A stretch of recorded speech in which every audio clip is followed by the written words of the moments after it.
આજે આપણે સ્વાધ્યાય 12.3 જોવાનું છે। સ્વાધ્યાય 12.3 જોતા પહેલા અમુક બાબત આપણે સમજવી જરૂરી છે। અત્યાર સુધી આપણે શું જોતા હતા? અત્યાર સુધી આપણે આ પ્રમાણે કોઈ વર્તુળ આપેલો હોય અને વર્તુળમાં આ પ્રમાણે વૃત્તાંશ હોય તો વૃત્તાંશ શું મેળવતા? ક્ષેત્રફળ શોધતા।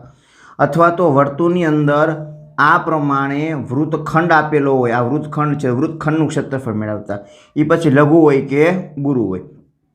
એ જ પ્રમાણે વૃત્તાંશમાં લઘુ વૃત્તાંશ હોય કે ગુરુ વૃત્તાંશ હોય, આ પ્રમાણેનું આપણે શું મેળવતા? ક્ષેત્રફળ મેળવતા। પણ હવે પછી એક કરતાં વધારે આકૃતિઓનું સંયોજન આવશે, એક કરતાં વધારે પદાર્થોનું સંયોજન એટલે ભેગા થશે અને પછી આપણે એનું ક્ષેત્રફળ શોધવાનું કહેશે। જેમ કે હું એક ઉદાહરણ લઉં, માનો કે એક ચોરસ હોય આ પ્રમાણે અને ચોરસની બાજુમાં અહીંયા આ પ્રમાણે વૃત્તખંડ અહીંયા લગાવેલા હોય અને પછી એમ કહે કે આ વૃત્તખંડનું ક્ષેત્રફળ શોધો, તો અહીંયા બે આકૃતિનું સંયોજન છે, એક ચોરસ છે અને બીજું વૃત્તખંડ છે। રેડી? તો આ પ્રમાણે એક કરતાં વધારે આકૃતિનું સંયોજન કરેલું હશે અને એનું આપણે શું મેળવવાનું કહે? ક્ષેત્રફળ મેળવવાનું કહેશે। એટલે સ્વાધ્યાય 12.3માં આ જ પ્રકારના દાખલા આપણે જોવાના છે। કશું નવું નથી, આગળ હતું એવું જ છે, કંઈ નવું નથી। આરામથી આપણે આના ક્ષેત્રફળ મેળવતા શીખીશું। તો આપણે આજે સ્વાધ્યાય 12.3નો દાખલો પહેલો જોવાનો છે। એની આગળના જે ઉદાહરણ છે એ સ્વાધ્યાય પૂરું થઈ જાય ત્યારબાદ આપણે એની આગળના ઉદાહરણ જોવાના છે। તો જોઈએ દાખલો શું કહે છે। દાખલો એમ કહે છે કે અહીંયા આકૃતિમાં O છે ને એ વર્તુળનું કેન્દ્ર છે। જો વર્તુળનું કેન્દ્ર O છે, અહીંયા વર્તુળનું કેન્દ્ર O છે અને વર્તુળનું કેન્દ્ર O હોય તો RQ શું થાય? વ્યાસ થાય। અને બીજો એક ત્રિકોણ બને છે। કયો ત્રિકોણ બને છે? તો કે RPQ નામનો શું બને છે? એક ત્રિકોણ બને છે। રેડી? આ વ્યાસ છે, O કેન્દ્ર હોય ને, O કેન્દ્ર, તો RQ વ્યાસ થાય અને વ્યાસની નીચે શું બને? આખે આખો આ અર્ધવર્તુળ બને। જો વ્યાસની નીચેના ભાગને શું કહેવાય? આખે આખાને અર્ધવર્તુળ કહેવાય। આ અર્ધવર્તુળની અંદર એક ત્રિકોણ આવેલો છે। કયો ત્રિકોણ આવેલો છે? RPQ નામનું ત્રિકોણ છે અને એ ત્રિકોણની બે બાજુના માપ તમને આપ્યા છે। એક PQ બાજુનું માપ આપ્યું છે 24 સેન્ટીમીટર, જો કીધું કે PQ નું માપ 24, અને PR એટલે આ બાજુનું માપ આપ્યું છે 7 સેન્ટીમીટર, એટલે એક આનું માપ અને બીજું આનું માપ, આ બે માપ તમને આપ્યા છે ત્રિકોણના। અને પછી એમ કીધું છે કે આકૃતિમાં દર્શાવેલ આ રંગીન ભાગ છે ને, એ રંગીન ભાગનું ક્ષેત્રફળ શોધવું છે। તો એકદમ સિમ્પલ કામ શું કરવાનું પહેલા એ સમજી લે આપણે। સૌથી પહેલા જો આ વ્યાસ હોય ને, વ્યાસ, તો આ વ્યાસ હોય તો આ નીચેનો અર્ધવર્તુળ થાય, તો પહેલા અર્ધવર્તુળનું ક્ષેત્રફળ મેળવી લેવાય અને અર્ધવર્તુળનું ક્ષેત્રફળ મળી જાય પછી એમાંથી આ ત્રિકોણનું ક્ષેત્રફળ કરી દેવાય બાદ। એટલે કે આ અર્ધવર્તુળના ક્ષેત્રફળમાંથી આ ત્રિકોણનું ક્ષેત્રફળ બાદ કરી દઉં એટલે મને આ રંગીન ભાગનું ક્ષેત્રફળ મળી જાય। રેડી? ઓકે, હાલો બીજી બાબત એવી થાય કે અર્ધવર્તુળનું ક્ષેત્રફળ મળે કેમ? તો અર્ધવર્તુળનું ક્ષેત્રફળ શોધવાનું સૂત્ર આવું છે કે વર્તુળનું ક્ષેત્રફળ ભાગ્યા 2 એટલે અર્ધવર્તુળનું ક્ષેત્રફળ મળી જાય। રેડી? તો પ્રશ્ન એવો આવીને ઉભો રહીએ કે વર્તુળની ત્રિજ્યા કેટલી? ભાઈ ત્રિજ્યામાં ક્યાંય આપી નથી। વર્તુળની ત્રિજ્યા છે OR કયો કે OQ કયો, ત્રિજ્યા ક્યાંય આપી નથી। તો પહેલા તો મારે શું કરવું પડશે? આ વર્તુળની ત્રિજ્યા શોધવી પડશે। ત્રિજ્યા મળશે તો મને અર્ધવર્તુળનું ક્ષેત્રફળ મળશે। બીજી બાબત કે ત્રિકોણનું ક્ષેત્રફળ માનો કેવું મેળવવા જઈશ તો ત્રિકોણ કેવા પ્રકારનો છે એ જ ખબર નથી, ત્રિકોણનું ક્ષેત્રફળ કેમ મેળવવું? રેડી? તો યાદ રાખજો મિત્રો, અહીંયા ત્રિકોણ છે ને કાટકોણ છે। શા માટે ત્રિકોણ કાટકોણ છે? તો ત્રિકોણ એટલા માટે કાટકોણ છે કે આ વ્યાસ હોય, વ્યાસ, અને વ્યાસના નીચેના અર્ધવર્તુળની અંદર આ ખૂણો છે ને અંતર્ગત ખૂણો છે અને અંતર્ગત ખૂણો કેવો હોય? કાટખૂણો। બીજા શબ્દમાં કેવું હોય ને, તો વ્યાસના બે અંત્ય બિંદુથી શરૂ થઈ, જો અહીંથી શરૂ થાય છે બરાબર, અહીંથી અહીંયા વર્તુળને અડી અને પાછા બીજા અંત્ય બિંદુ શું થાય છે? ત્રિકોણ પૂરો થાય છે। જ્યારે પણ આ પ્રમાણે કોઈ વર્તુળ હોય, આ વર્તુળનો શું હોય? માનો કે AB નામનો વ્યાસ હોય, હું આમ દોરું, અહીંથી શરૂ કરી વ્યાસના એક અંત્ય બિંદુથી શરૂ કરી વર્તુળને છે અડી અને પાછા બીજા અંત્ય બિંદુએ ત્રિકોણ પૂરો થઈ જતો હોય તો આને શું કહેવાય? આ અર્ધવર્તુળનો અંતર્ગત ખૂણો કહેવાય અને એ હંમેશા શું હોય? કાટખૂણો યાદ રાખવાનું છે। કોઈ એક બિંદુથી શરૂ કરે, વર્તુળને અડે અને બીજા બિંદુએ ત્રિકોણ પૂરો થઈ જાય તો આને શું કહેવાય? 90નો ખૂણો બન્યો એમ કહેવાય। અર્ધવર્તુળનો અંતર્ગત ખૂણો 90 હોય, એનો મતલબ ત્રિકોણ કેવો છે? ત્રિકોણ છે કાટકોણ ત્રિકોણ। તો આ કાટકોણ ત્રિકોણનું ક્ષેત્રફળ કેમ મળે? તો 1/3 ગુણ્યા પાયો ગુણ્યા વેધ। તો કાટખૂણો જે બનાવતી હોય ને કાટખૂણો, એ કાટખૂણો બનાવતી એક બાજુને પાયો કહી દેવાય અને બીજી બાજુ શું કહી દેવાય? વેધ. તો બે બાજુ જાણું છું, પાયોય જાણું છું, વેધે જાણું છું, તો મને આરામથી કાટકોણ ત્રિકોણનું ક્ષેત્રફળ મળી જશે. એટલે ત્રિકોણના ક્ષેત્રફળનો પ્રશ્ન જ હલ થઈ ગયો. રેડી? ત્રિકોણનું ક્ષેત્રફળ આરામથી મળી જાય. પ્રશ્ન કોનો છે? આ અર્ધવર્તુળનું ક્ષેત્રફળ શોધવા માટે ત્રિજ્યા પહેલા મેળવવી છે. રેડી? તો ત્રિજ્યા શોધવી હોય તો પહેલા વ્યાસ મેળવી લેવાય. વ્યાસ મને RQ મળી જાય. કઈ રીતે મળે? તો આ કાટકોણ ત્રિકોણ હોય એમાં બે બાજુના માપ જાણતો હોય. જો આ અને આ બે બાજુના માપ જાણતો હોય તો ત્રીજી બાજુનું માપ પાયથાગોરસના પ્રમેય પરથી મળી જાય કે ના મળી જાય? તો સૌપ્રથમ આપણે પાયથાગોરસના પ્રમેય પરથી RQ નું માપ મેળવી લેવાય. જો આ કાટખૂણો છે, સામે કર્ણ છે. આ કાટખૂણાની સામે હોય શું કહેવાય? કર્ણ. એટલે કર્ણનું માપ આપણે શોધવું છે. કર્ણ એટલે જ શું? કર્ણ એટલે વર્તુળનો વ્યાસ. રેડી?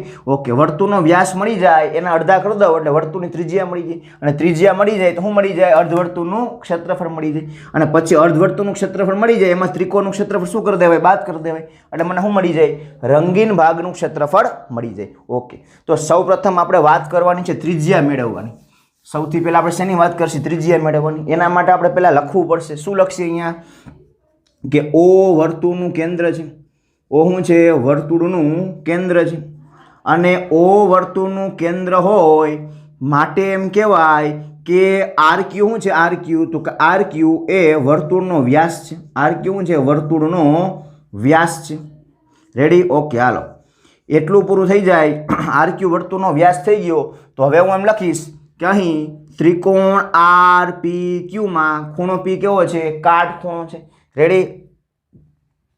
હું લખીશ કે ત્રિકોણ RPQ માં ખૂણો P કેવો છે? ખૂણો P 90 નો છે. શા માટે? તો નીચે લખું કારણ લખાય. અર્ધવર્તુળનો અંતર્ગત ખૂણો કેવો હોય? અંતર્ગત ખૂણો કાટખૂણો. અંતર્ગત ખૂણો કાટખૂણો હોય. કાટખૂણો હોય. હાલો, રેડી? આ થઈ ગયું એનું કારણ. શા માટે ખૂણો 90 નો છે? ઓકે. હાલો, તો આ ત્રિકોણમાં ખૂણો 90 નો હોય તો હવે આપણે શું કરી શકીએ? પાયથાગોરસનો પ્રમેય વાપરી શકીએ. અને પાયથાગોરસનો પ્રમેય વાપરીશ ને બે બાજુના માપ જાણું છું, ત્રીજી બાજુનું માપ મને મળી જશે. ઓકે. હાલો, તો હવે આપણે પાયથાગોરસના પ્રમેયનો ઉપયોગ કરી અને આપણે શું મેળવીએ? ત્રીજી બાજુનું માપ. અને ત્રીજી બાજુનું માપ એટલે બીજું કાંઈ નહીં, વર્તુળનો વ્યાસ મેળવશે. રેડી? તો લખું છું કર્ણનો વર્ગ એટલે RQ નો વર્ગ. તો અહીં લખું છું RQ નો વર્ગ બરાબર બાકીની બે બાજુના વર્ગોનો સરવાળો. બાકીની બે બાજુ એટલે PQ નો વર્ગ વત્તા RP નો વર્ગ. તો લખું છું PQ નો વર્ગ વત્તા RP નો વર્ગ. ઓકે. હાલો, કિંમત મૂકીએ. RQ નો વર્ગ તો આપણે શોધવાનો છે. PQ નો વર્ગ તો PQ નું માપ કેટલું છે ભાઈ? તો PQ નું માપ 24 છે. 24 નો વર્ગ આવશે અહીંયા. તો લખો 24 નો વર્ગ વત્તા RP નો વર્ગ. તો RP કેટલા છે? તો RP અથવા PR જે કેટલા છે? 7. તો લખો 7 નો વર્ગ. 24 નો વર્ગ થાય 576. 7 નો વર્ગ થાય 49. બેનો સરવાળો કરો કેટલો આવશે? તો કે 625. 9 ને 10 ને 5 15 ના 5 ઉપર 1 7 ને 8 9 10 11 12 ના 2 ઉપર 1 625. રેડી? તો હું મેળવું RQ નો સ્ક્વેર કેટલો મળ્યો? 625. આપણે RQ નો સ્ક્વેર ને ખાલી RQ જોતા છે તો બે બાજુ શું કરે? વર્ગમૂળ કઢાય.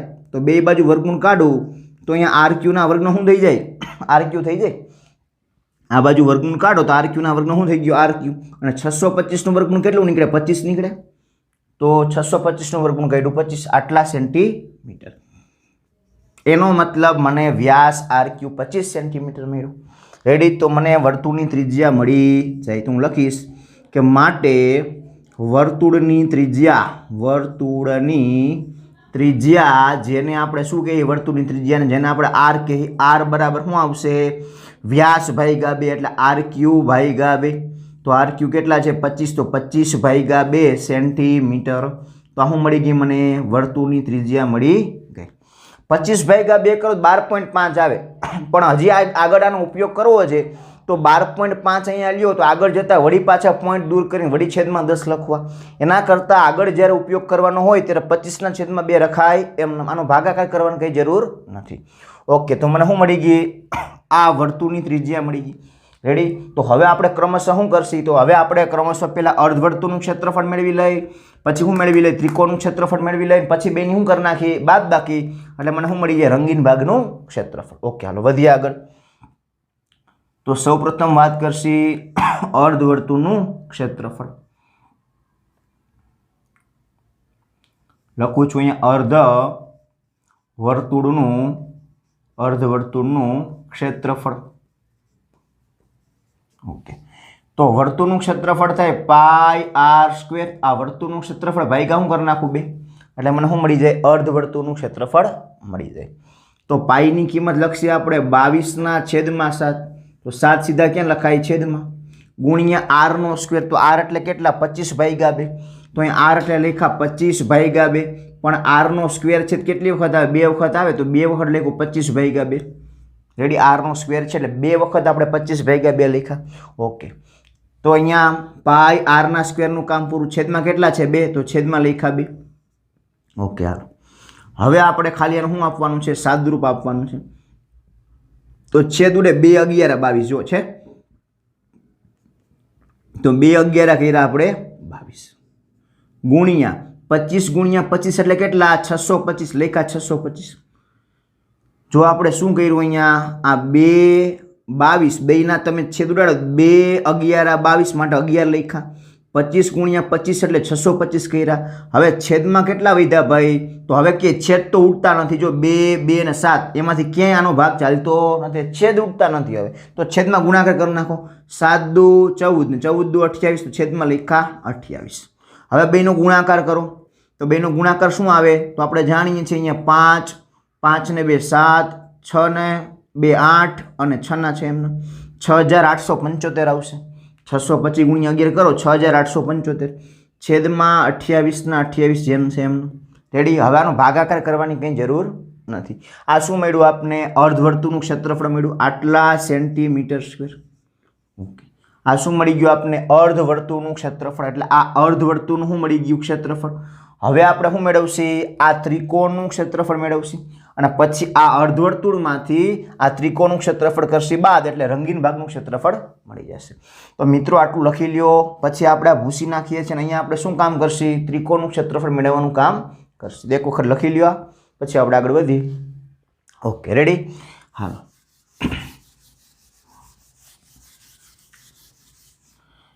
ત્યારબાદ ત્રિકોણનું ક્ષેત્રફળ મેળવીએ. હું લખું છું ત્રિકોણ. કયો ત્રિકોણ છે? RPQ.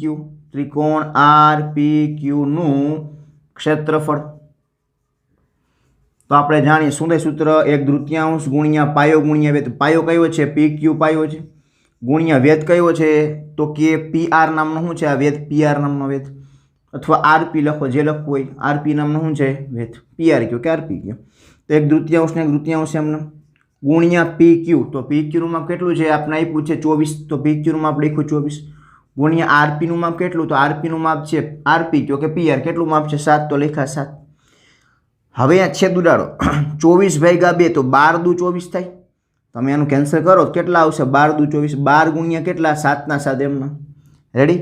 ઓકે, 12 ગુણ્યા 7 કરો. 7 દુ 14 ના 4 ઉપર 1 7 × 7 ને આગળ 12 × 7 84 આટલા સેન્ટીમીટર સ્ક્વેર. આ શું મળ્યું આપણે? ત્રિકોણનું ક્ષેત્રફળ મળી ગયું. તો મારી પાસે બે ક્ષેત્રફળ આવી ગયા. અર્ધવર્તુળનું ક્ષેત્રફળ આટલું મળ્યું અને ત્રિકોણનું ક્ષેત્રફળ આટલું મળ્યું. હવે એમાંથી આ શું કરશે? આપણે બાદ કરશે. એટલે આપણે શું મળી જશે? આ રંગીન ભાગનું ક્ષેત્રફળ મળી જશે. તો હું બાજુમાં લખું છું આ ભૂસીને કે રંગીન ભાગનું ક્ષેત્રફળ બરાબર. આ પણ બાજુનું ભૂસી નાખીએ. ખાલી નીચેનું રાખશે, આપને ખબર પડે કે અર્ધવર્તુળનું ક્ષેત્રફળ કેટલું મળ્યું. એ ખબર પડે એટલા માટે હું આટલું રાખું છું. હવે આપણે લખીએ રંગીન ભાગનું ક્ષેત્રફળ. રંગીન ભાગનું ક્ષેત્રફળ બરાબર શું આવશે? તો કે અર્ધવર્તુળનું ક્ષેત્રફળ. અર્ધવર્તુળનું ક્ષેત્રફળ માઇનસ ત્રિકોણ. કયો ત્રિકોણ છે? RPQ. ત્રિકોણ RPQ નું ક્ષેત્રફળ. બેની કરવાની છે બાદ બાકી. ઓકે, તો અર્ધવર્તુળનું ક્ષેત્રફળ આજે આપણે મેળવ્યું હતું, અહીંયા લખ્યું જ છે 6875. 6875 ભાગ્યા કેટલા? 28 લખ્યા 28 માઇનસ ત્રિકોણનું ક્ષેત્રફળ કેટલું મળ્યું? 84. ત્યાં લખ્યા 84. ઓકે, હવે આપણે આની કંઈ જરૂર નથી. ઓકે, હવે બેની બાદબાકી કરવા માટે લસા લઈશ એટલે 28 84 અરે ગુણાશે. रेडी। तो 28 गुणिया तमे 84 करो केटला आवशे? तो 84 दू केटला थाय? 8 दू 16, 160 અને 168 0 ના 0 एमने। हवे 84 गुणिया 8 करो तो 8 चौक ने 32, 88 64, 65 66 67 आया 67, 2 8 दू 16 એટલે 15, 6 6 12 ને 1 13, 1 ने 2 2352। એનો મતલબ એવો થયો કે તમે લસા લ્યો અને 28 84 રે ગુણો તો કેટલા આવશે? 2352। તો 6875 ના 75 એમનામ માઇનસ ના માઇનસ એમનામ લસા અહીંયા લીધો તો 2352 આવ્યો બેનો ગુણાકાર અને આખાના છેદમાં 28 ના 28 જેમ છે એમના। મિત્રો તમે તમારી જાતે ગુણાકાર કરી શકો છો તેમને જેમ અનુકૂળ આવે। રેડી। હવે બેની બાદબાકી કરીએ અંશમાં। 5 માંથી 2 જાય તો કે 3, 7 માંથી 5 જાય તો કે 2, 8 માંથી 3 જાય તો કે 5 અને 6 માંથી 2 જાય તો 4। કેટલા આવશે? 4523। બેની બાદબાકી શું આવશે? 4523 છેદમાં 28 ના 28 એમને આટલા સેન્ટીમીટર સ્ક્વેર। તો મિત્રો આપણે શું મળ્યું? રંગીન ભાગનું ક્ષેત્રફળ મળ્યું। તો નીચે એક લાઈન લખશી કે આમ રંગીન ભાગનું ક્ષેત્રફળ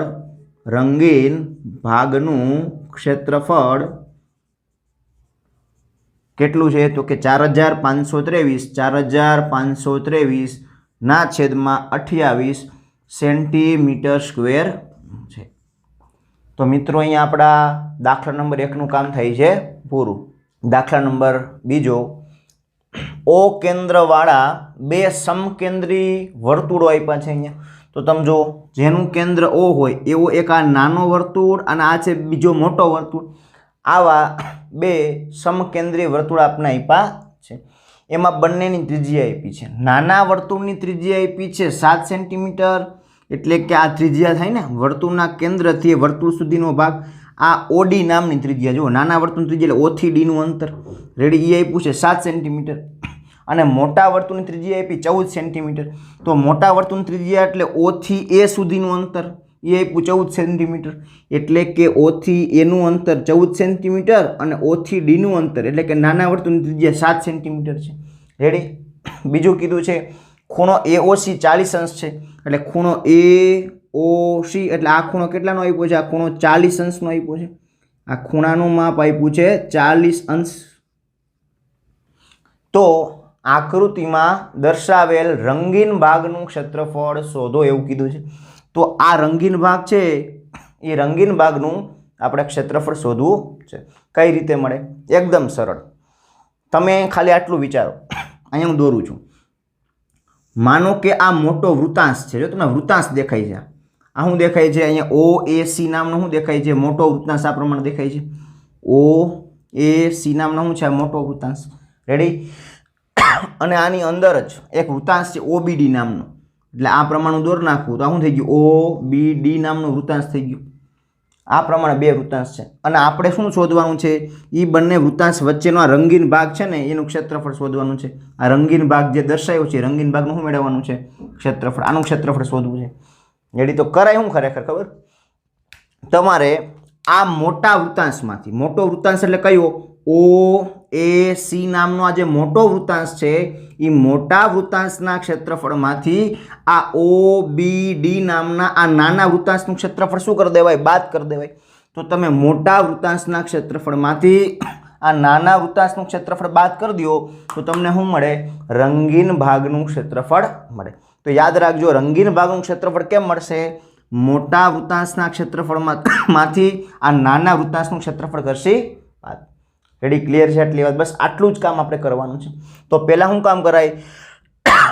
બંને વૃત્તાંશની ત્રિજ્યા લખી નાખે અહીંયા। રેડી? તો માનો કે હું લખું કે મોટો વૃત્તાંશ AOC નામનો આ જે મોટો વૃત્તાંશ છે એ મોટા વૃત્તાંશની ત્રિજ્યા કેટલી? 14 સેન્ટીમીટર છે, જેને આપણે શું કહીએ? R1 કહી દઈએ। અને નાના વૃત્તાંશની ત્રિજ્યા એટલે આ OD થાય, OD નહીં પણ આ OB થાય। OD કયો તે હાલ અને OB કયો તે હાલ। રેડી? એનું નામ કેટલું? 7। રેડી? તો લખી નાખીએ પહેલા। હું લખું છું અહીં વૃત્તાંશ, અહીં વૃત્તાંશ કયો વૃત્તાંશ? તો પહેલા મોટા વૃત્તાંશની વાત કરીએ એટલે કે AOC વૃત્તાંશ AOC ની ત્રિજ્યા જેને આપણે R1 કહી દઈએ, કેમ કે બે ત્રિજ્યા હોય તો એકને R1 કહેવાય, બીજાને R2. તો એની ત્રિજ્યા R1 બરાબર કેટલી છે? તો કે 14 સેન્ટીમીટર.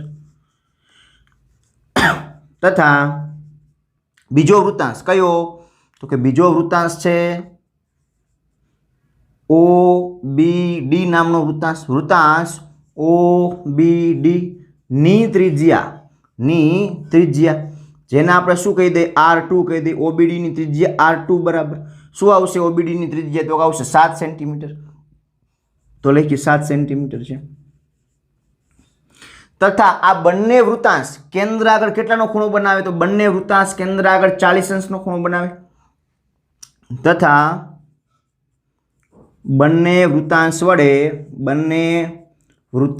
વડે કેન્દ્ર આગળ બનતો ખૂણો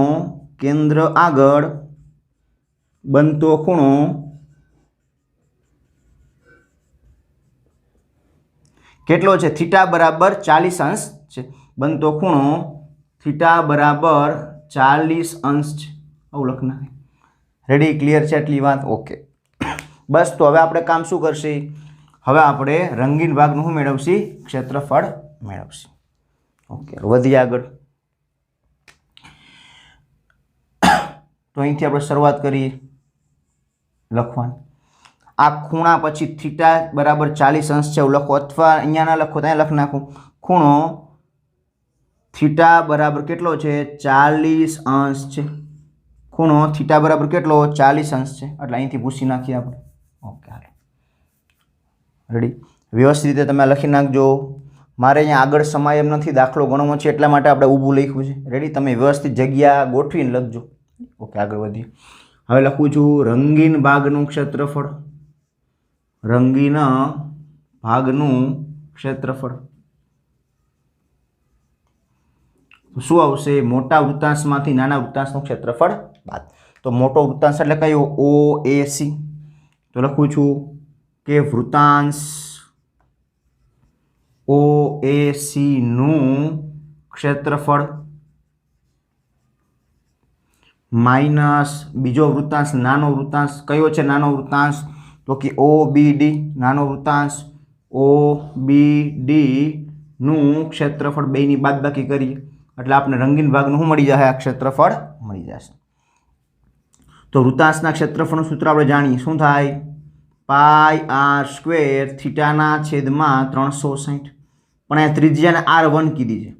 મોટા વૃત્તાંશની ત્રિજ્યાને R1 કીધી છે માટે R1 કીધા એને. માઇનસ નાના વૃત્તાંશનું ક્ષેત્રફળ, તો એનું સૂત્ર શું આવશે? πr² થીટાના છેદમાં 360. અને એ ત્રિજ્યાને આપણે R2 કીધી છે માટે R2 લખ્યા. રેડી? બેની શું કરશે? બાદબાકી. હવે અહીંયા કિંમત મૂકતા પહેલા જો કંઈ કોમન નીકળતું તો કોમન કાઢી લેવાય, જેથી દાખલો સરળ બની જાય. તો આમાં કોમન નીકળે. શું કોમન નીકળે? એક તો આટલું કોમન નીકળે, પાઈ કોમન નીકળે બેમાંથી.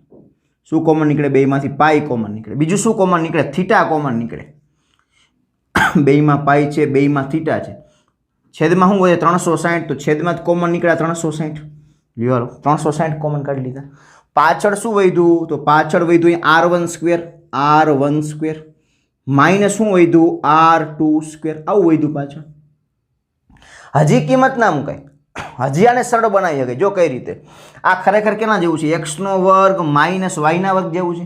તો x² માઇનસ વાયનો વર્ગ હોય તેને શું લખાય? x minus y x plus y એવું લખાય. એ જ પ્રમાણે આને શું લખાય? R1 minus R2 R1 plus R2 આપણે જાણીએ છીએ, નિત્ય સમ છે. રેડી? તો હજી આને હું સરળ સ્વરૂપમાં ફેરવી નાખું. પાઈ થીટા છેદમાં 360 એમને અહીંયા R1 માઇનસ R2 અને R1 પ્લસ R2 એકદમ સરળ સ્વરૂપમાં ફેરવી નાખ્યું. હવે આમાં કિંમત મૂકીને સાદુરૂપ અપાય. રેડી? તો હવે આમાં કિંમત મૂકતા જાય ને સાદુરૂપ આપતા જાય. જોઈએ અહીંયા. હવે તમે જુઓ પાઈ. તો પાઈની કિંમત શું આવશે? 22/7. તો લખ્યા અહીંયા સીધા 22/7 કેટલા? 7. તો 22/7 લખ્યા 7. ગુણ્યા થીટા કેન્દ્ર આગળ બનતો ખૂણો કેટલાનો છે? તો કે 40 અંશ. તો લખાય ગુણ્યા 40. છેદમાં કેટલા? 360. તો છેદમાં લખ્યા 360. હવે R1 માઇનસ R2. તો R1 કોને કીધું છે આપણે? તો કે R1 છે 14 અને R2 છે 7 એટલે 14 - 7. R1 માઇનસ R2 એટલે 14 - 7. તો લખાય અહીંયા 14 - 7. પછી R1 વત્તા R2 તો 14 પ્લસ 7. હાલો રેડી. હવે હિસાબ કરીએ અહીંયા. તો તમે છેદ ઉડાડો તો 0 0 કેન્સલ થઈ જાય, તો 0 0 કરી નાખ્યા કેન્સલ. પછી 9 ચોક 36 તો 4 9 36 તો 4 9 36 એટલે 9 આવી ગયા. રેડી. એટલે વધ્યું શું તો કે 22/7 ગુણ્યા 9 આવું વધે. હવે હિસાબ કરો, વચ્ચે કંઈ ન હોય તો ગુણાકાર. 14 માંથી 7 જાય તો કે 7 ગુણ્યા 14 ને 7 કેટલા થાય? 17 18 19 20 21 થાય. 14 ને 7 કેટલા? 21. હવે છેદ ઉડાડો તો 7 7 કેન્સલ થઈ જાય, તો 7 7 કર્યા કેન્સલ. પાછળ શું વધ્યા? 21. તો એ 9 એટલે શું? 9 એટલે આમ લખાય 3 તેરી 9. જો 9 એટલે 3 તેરી 9. હજી છેદ ઉડે 3 7 21. જો છે કે નહીં? 9 ના આપણે અવયવ પડ્યા 3 તેરી 9 અને પછી 3 7 તમે છેદ ઉડાડો 3 7 21 તો 3 7 21. ઓકે હાલો. તો ઉપર શું વધ્યું? હવે 22 ગુણ્યા 7. જો બરાબર પોઝ કરીને જોજો, ન ખબર પડે તો. રેડી. 22 ગુણ્યા 7 અને છેદમાં વધ્યા 3. તો 22 ગુણ્યા 7 કરીએ તો 7 દુ 14 નો ચોગડો ઉપર 1 7 દુ 14 ને 15 154 આવશે. 22 ગુણ્યા 7 કરો કેટલા આવશે? 154. છેદમાં 3 ના 3 જેમ છે એમનો. રેડી. હવે તમે આનો ભાગાકાર કરો પોઈન્ટમાં આવશે. ભાગાકાર ન કરો તો પણ કંઈ વાંધો નથી. આ શું આવ્યો આપણો અંતિમ જવાબ? 154/3 સેન્ટીમીટરનો સ્ક્વેર. એનો મતલબ કે રંગીન ભાગનું ક્ષેત્રફળ કેટલું હશે? 154/3 સેન્ટીમીટરનો સ્ક્વેર હશે. તો અહીંયા આપણો દાખલા નંબર 2 થાય છે પૂરો. બરાબર એક વખત તમે બરાબર જોઈ લેજો.